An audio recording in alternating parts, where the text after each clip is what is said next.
Series का पहला test Melbourne में खेला जाता है, जहां ऑस्ट्रेलिया ने भारत को 337 रनों से करारी शिकस्त दे दी थी। इसलिए सीरीज का दूसरा टेस्ट भारत को जीतना बेहद जरूरी हो गया था ताकि वो सीरीज में बना रहे।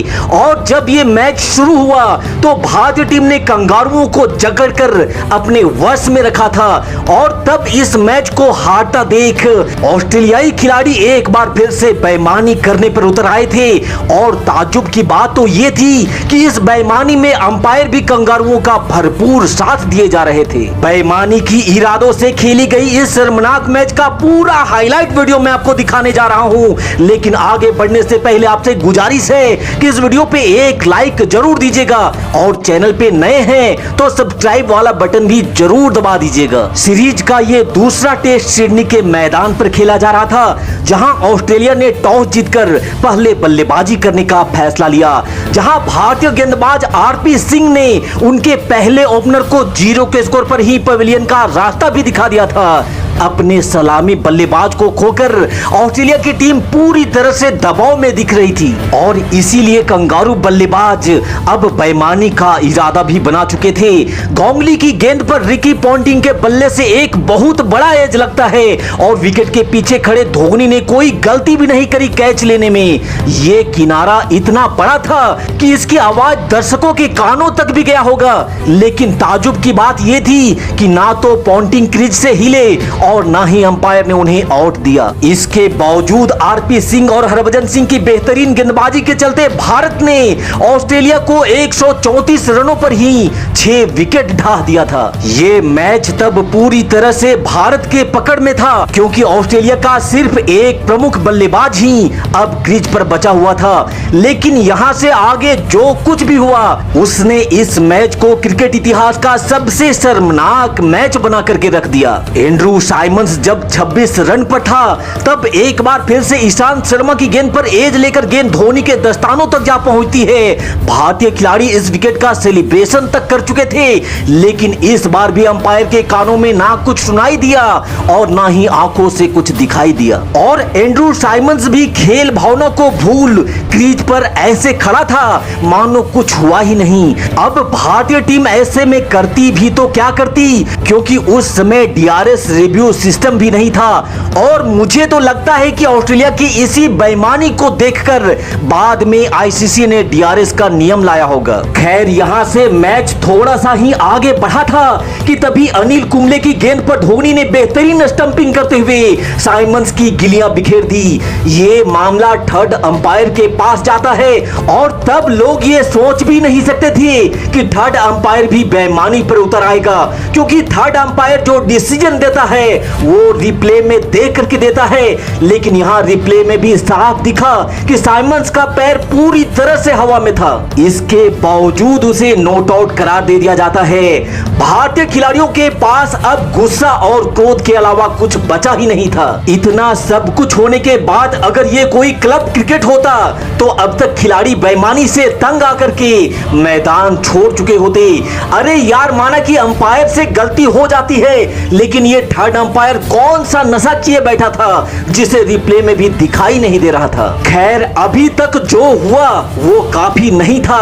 यहां से आगे हरभजन सिंह की गेंद पर एक बार फिर से धोनी ने साइमंस को स्टंप आउट किया, पर इस बार अंपायर ने थर्ड अंपायर के पास भी जाना जरूरी नहीं समझा।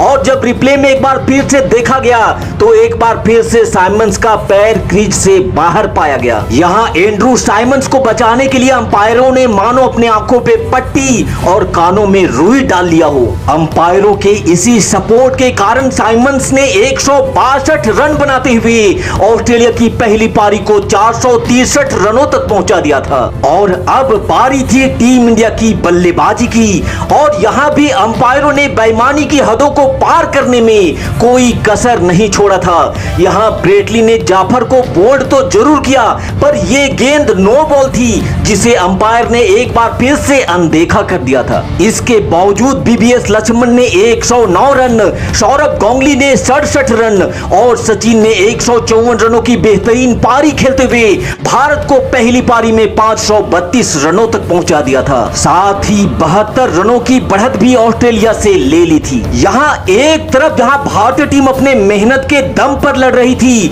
वहीं कंगारू शाम दंड भेद की सारी रणनीति लगा रहे थे। फिर शुरू होता है इस मैच का दूसरा पारी, जहां मैथ्यू हेडन के 123 रन और माइकल हसी के 145 रनों के बदौलत ऑस्ट्रेलिया ने 333 रनों का टारगेट भारत के सामने रखा। आखिरी इनिंग में अब भारत के पास इतना समय नहीं बच गया था कि इस टारगेट को चेज किया जाए, इसलिए भारत के पास अब सिर्फ एक रास्ता बच गया था कि अब इस मैच को ड्रॉ के लिए खेला जाए। और राहुल द्रविड़ इस काम के लिए अपना 100% एफर्ट भी दे रहे थे, लेकिन तभी द्रविड़ के लिए कैच की अपील हुई और अंपायर ने बिना कोई समय गंवाए द्रविड़ को आउट करार दे दिया, जबकि द्रविड़ का बल्ला कैमरे में नजर तक नहीं आ रहा था। रिप्ले में साफ देख सकते हैं कि बल्ला कहां है और गेंद कहां। द्रविड़ को गुस्सा तो बहुत आया, पर अंपायर के इस घटिया चाल को अब तक तो हर कोई समझ चुका था, लेकिन अंपायर स्टीव बकनर और उनके साथी को बेईमानी करके अभी भी उनका पेट कहां भरने वाला था। जब उन्होंने देखा कि सौरभ गांगुली पिच पर टीम इंडिया के लिए ढाल बनकर के खड़े हो गए हैं, तब उन्होंने गांगुली को भी गलत आउट देकर अंपायरिंग की धज्जियां ही उड़ा डाली थी। यहाँ भी साफ देखा गया कि कैच से पहले बॉल जमीन से लग करके गई है, इसके बावजूद गांगुली को पवेलियन वापस जाना पड़ा। और यहाँ हद तो तब हो गई जब अंपायर पॉन्टिंग से पूछ रहा था कि आउट दे या ना दे। पॉन्टिंग ने आउट का इशारा किया तो अंपायर ने भी उंगली खड़ा कर दिया, और इस तरह से कंगारुओं की बेईमानी और खराब अंपायरिंग की वजह से भारत ये मैच हार जाता है। लेकिन इस हार के बाद भी ना तो किसी भारतीय खिलाड़ी को कोई अफसोस था और ना ही भारतीय फैंस को, क्योंकि इस मैच में भारतीय टीम हारी नहीं थी, बल्कि उसे जानबूझ करके बेईमानी करके हराया गया था। इस मैच में खराब अंपायरिंग को लेकर आपकी क्या प्रतिक्रिया है, कमेंट में हमें जरूर बताइएगा। साथ ही इस वीडियो पे एक लाइक देकर के हम पे अपना सपोर्ट भी बनाए रखिएगा। इस वीडियो को पूरा देखने के लिए आपका बहुत बहुत धन्यवाद।